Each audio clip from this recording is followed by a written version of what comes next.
BC రిజర్వేషన్లపై రాజీ లేదు. 42% quota ఇచ్చాకే స్థానిక ఎన్నికలు అడ్డుకునేందుకు బీజేపీ బీఆర్ఎస్ పార్టీల కుట్రలు. బీసీసీ చీఫ్ మహేష్ కుమార్ గౌడ్ ఈ కుట్రలు ఇప్పుడు ఇగో ఈయన గొప్ప మహానుభావుడయ్యా, అదొక్కటే ముగింపు. పి శివశంకర్ చీఫ్ జస్టిస్ ఒకప్పుడు.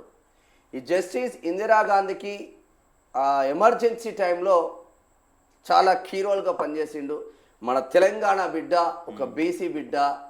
మామిడిపల్లి అనే విలేజు, శంషాబాద్ మండలంలో మామిడిపల్లి అనే ఒక చిన్న గ్రామంలో పుట్టి అంచెలంచెలుగా ఎదిగి జస్టిస్ వారికి ఎదిగిన బిడ్డ.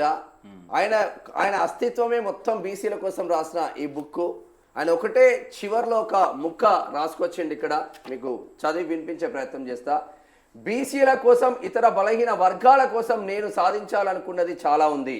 అయితే నా చేతిలో అధికారం వచ్చినప్పుడే చేయాలనుకున్నది చాలా వరకు చేయగలిగానన్న సంతృప్తి నాకు మిగిల్చింది. జనాభాలో అధిక శాతం ఉన్న బీసీలు జీవితాలు మారాలంటే అది రాజ్యాధికారంతోనే సాధ్యం అవుతుంది అని నా జీవితం రుజువు చేసింది కదా. బీసీలు వారి జీవితంలో అభివృద్ధి కోసం దశాబ్దాల నుంచి చేస్తున్న పోరాటానికి అదొక్కటే ముగింపు. ఏదొక్కటి ముగింపు? అదొక్కటే ముగింపు. అంటే బీసీలు ఒకవేళ వాళ్ళ వాట వాళ్ళ దక్కాలంటే బీసీలకు రాజ్యాధికారమే ముగింపు అని పి శివశంకర్ సారు చెప్తా ఉన్నారు. ఈయన జీవితం మొత్తం అర్పించిన పరిస్థితి, బీసీల కోసం జీవితం మొత్తం అర్పించిన పరిస్థితి. ఎందుకు విపి సింగ్ నేను మండల్ కమిషన్ కాడ నుంచి మొదలు పెడితే ఇందిరాగాంధీ కష్టాలు ఉన్నప్పుడు మండల్ కమిషన్ ఏం జరిగింది మొత్తం ఒక్కొక్కటి చెప్పుకుంటూ వచ్చిండు. చివరికి కేవలం రాజ్యాధికారం వస్తే తప్ప బీసీల బతుకు తెరువు మారదని the great man P Shivshankar చేసిన వ్యాఖ్యలు. నిజంగానే మరి బీసీలకు సంబంధించి వీళ్ళకి ఏం నొప్పి అండి నాకు అర్థం కాదు. బుట్టెంగారు మాధవరెడ్డికి, ఆ గోపాల్ రెడ్డికి ఏం నొప్పి అండి? మీ ఈడబ్ల్యూఎస్కు సంబంధించిన ఏమన్నా వద్దని చెప్పేసి వాళ్ళు ఏమన్నా పోరాటం చేస్తూ ఉన్నారా? ఈ 42% రిజర్వేషన్లు కూడా కేవలం ఎన్నికలకు పరంగానే. ఇది ఇంకా విద్యాలయాలలో రాలేదు, ఉపాధి అంటే ఉద్యోగాలలో రాలేదు, కేవలం ఈ ఎన్నికలలోనే వచ్చింది ఇది. మరి నిజంగానే బీసీ రిజర్వేషన్లపై పిటిషన్ వేయనున్న రాష్ట్ర సర్కారం చూస్తూ ఉన్నాం. మరి రేపు సుప్రీంకోర్టుకు వెళ్తే వాస్తవంగా ఏం జరుగుతుంది? జనరల్కు 50%తో ఎన్నికలు పెట్టాల్సిందే అంట హైకోర్టు చెప్తా ఉన్నది. కానీ బీసీలకు మాత్రం 42% రిజర్వేషన్లు పెట్టకూడదు. మరి ఎందుకు చెప్తుందో సుప్రీంకోర్టులో, హైకోర్టులో ఎందుకు చెప్తున్నదో అర్థం కాదు. నిజంగానే ఒకవేళ రేపు సుప్రీంకోర్టుకు వెళితే ఏం జరుగుతుంది? ఒకసారి హైకోర్టు అడ్వకేట్ సత్యనారాయణ సార్ మనకు అందుబాటులో ఉన్నాడు. Sir good morning sir. Good morning Shyam గారు. సార్ మీరు లైవ్ లో ఉన్నారు. రేపు ఇప్పుడు హైకోర్టు తతంగం అంతా మీరు దగ్గర నుంచి లోపల నుండి చూసిండ్రు. హైకోర్టులో ఏం జరిగిందో అందరికీ తెలిసిందే.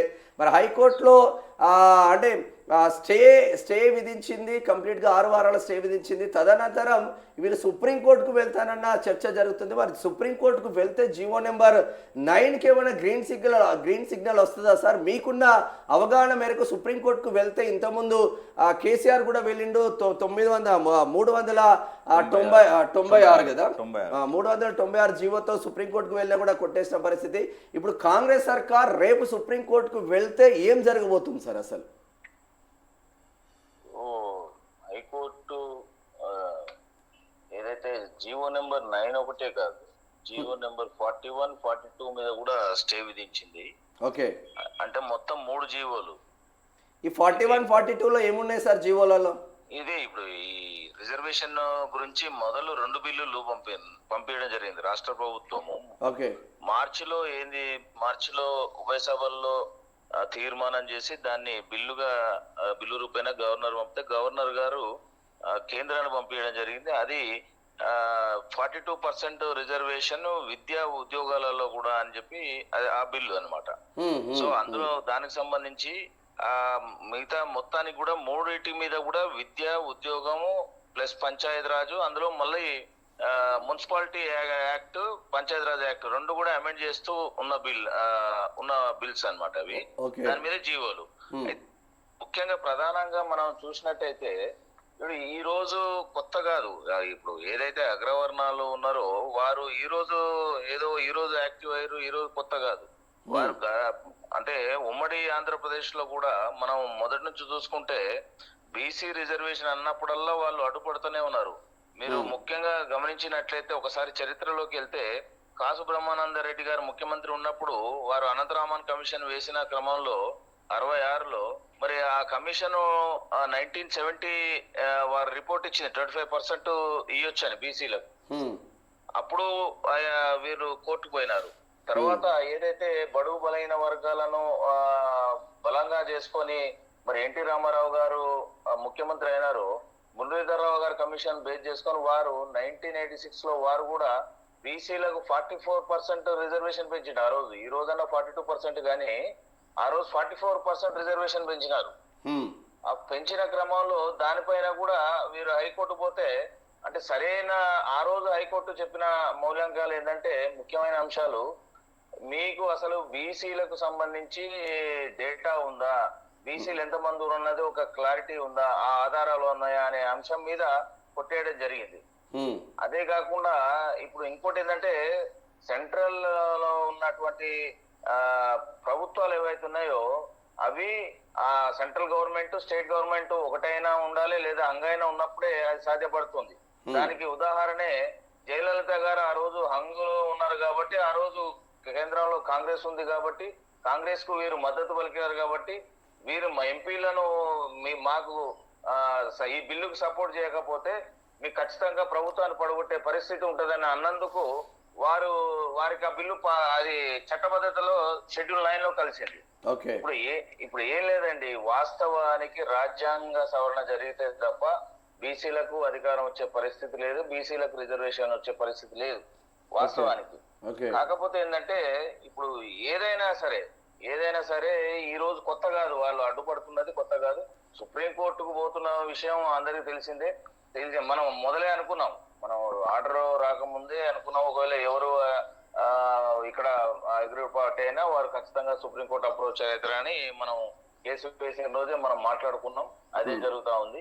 కాకపోతే ఏంటంటే సుప్రీంకోర్టులో ఇప్పుడు ఈడబ్ల్యూఎస్ ఏదైతే 10% రిజర్వేషన్ ఉన్నదో ఇందిరా సహాని కేసు బేస్ చేసుకొని 50% దాటొద్దంటున్న అంశం మీద అదే ఇందిరా సహాని కేసులో మరి ఆర్థిక పరమైన రిజర్వేషన్ ఉండొద్దన్న సుప్రీంకోర్టు మరి అదే ఆర్థిక పరమైన రిజర్వేషన్ ఇవ్వచ్చు అని చెప్పి ఈడబ్ల్యూఎస్ కేసులో మరి చెప్పడం జరిగింది.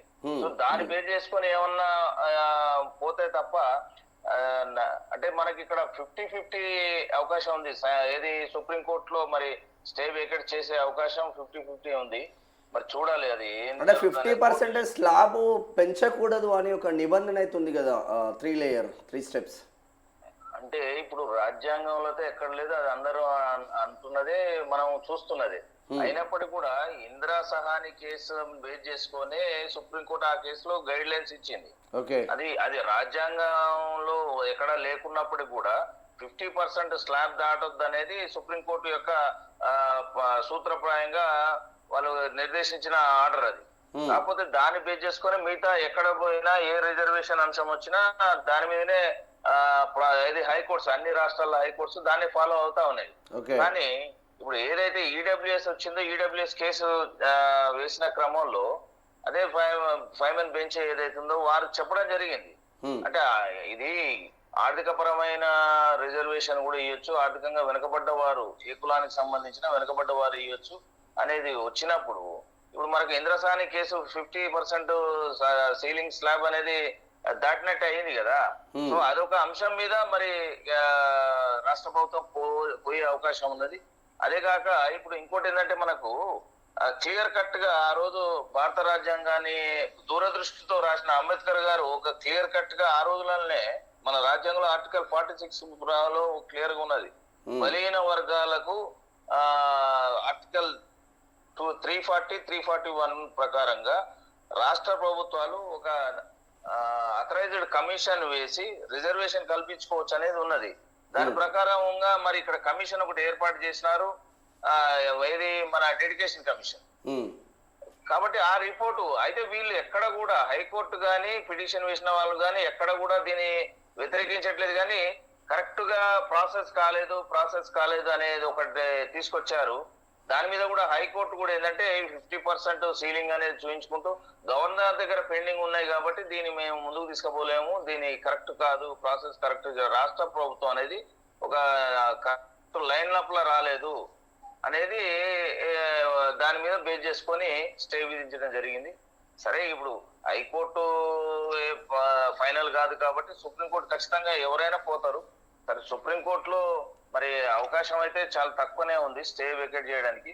లేదు అనుకుంటే ఇప్పుడు రాష్ట్ర ప్రభుత్వం ముందు ఉన్న రెండే మార్గాలు, ఒకటి సుప్రీంకోర్టు అప్రోచ్ కావడం, లేదా హైకోర్టు ఏదైతే డైరెక్షన్ ఇచ్చిందో పాత పద్ధతిలోనే మరి ఎలక్షన్స్ పోవడం.